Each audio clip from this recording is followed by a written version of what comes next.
আসসালামু আলাইকুম, কেমন আছেন সবাই? আজকে দুপুরে একটা মজাদার খাবার খেয়েছি। মানে এটা আমার খুব ভালো লাগে, তাই বললাম মজাদার খাবার। ডিম দিয়ে আলু। এটা হচ্ছে ডিমটা ভেজে তারপর আলুগুলা হচ্ছে সিদ্ধ করে তারপর মশলা দিয়ে ঝোল করে রান্না করা হয়। সো এটা রাজশাহীতে মানুষ বেশি খায়, যেহেতু আমরা রাজশাহীর মানুষ, তো এটাকে আলু ঘাটি বলে। এটা আমরা অনেক পছন্দ করি। আর এই তো প্রতিদিনের মতনই টক, তো টক খেতে খুব পছন্দ করি। তো আম খেয়ে ফেলেছি আগেই। আমটা আগেই খেয়ে ফেলা হয়েছে।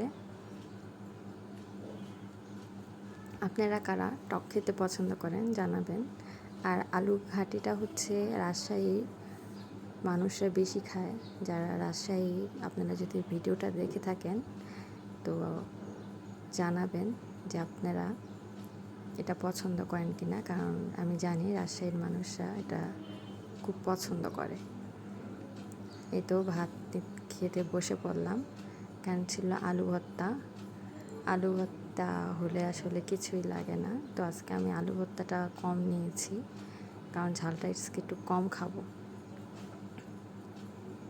আর আলু ঘাটিটা নিচ্ছি। এই আলু ঘাটি আবার অনেকে ডিম সিদ্ধ করে তারপর রান্না করে। এটা আমরাও ডিম সিদ্ধ করে বেশিরভাগ খেতাম, কিন্তু আমার কাছে ডিম সিদ্ধর চেয়ে ডিম ভাজাটা যে রান্না করা হয় এটা বেশি মজা লাগে। আর ঝোল ঝোল করে রান্নার কারণে টেস্টে অন্যরকম হয়ে যায়। আপনি এটা বাসায় ট্রাই করে দেখবেন, এটা খেতে খুবই ভালো লাগে। এটা খেলে অন্য কোনো তরকারি লাগে না। আমরা এটাকে আলু ঘাটি নামেই বলি। আপনারা কী নামে বলেন এটা কমেন্টসে জানাবেন। আর বেশি মশলা না দিয়ে হালকা পরিমাণ মতো দিলেই বেশি মজা লাগে। অতিরিক্ত মশলা দিয়ে দিলে এটার টেস্টটা মানে আলু ঘাটির টেস্টটা নর্মাল, মানে বেশি একটা মজা লাগে না। তাই নর্মাল মশলা দিয়েই, অল্প মশলা দিয়ে রান্না করলে এটা বেশি সুস্বাদু হয়।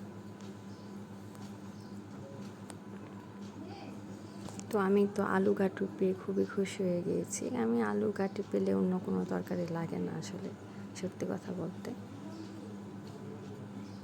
আপনারা যারা আমার ভিডিওটা দেখছেন, আমার চ্যানেলটা যদি সাবস্ক্রাইব না করে থাকেন, আমার চ্যানেলটা সাবস্ক্রাইব করে দিবেন।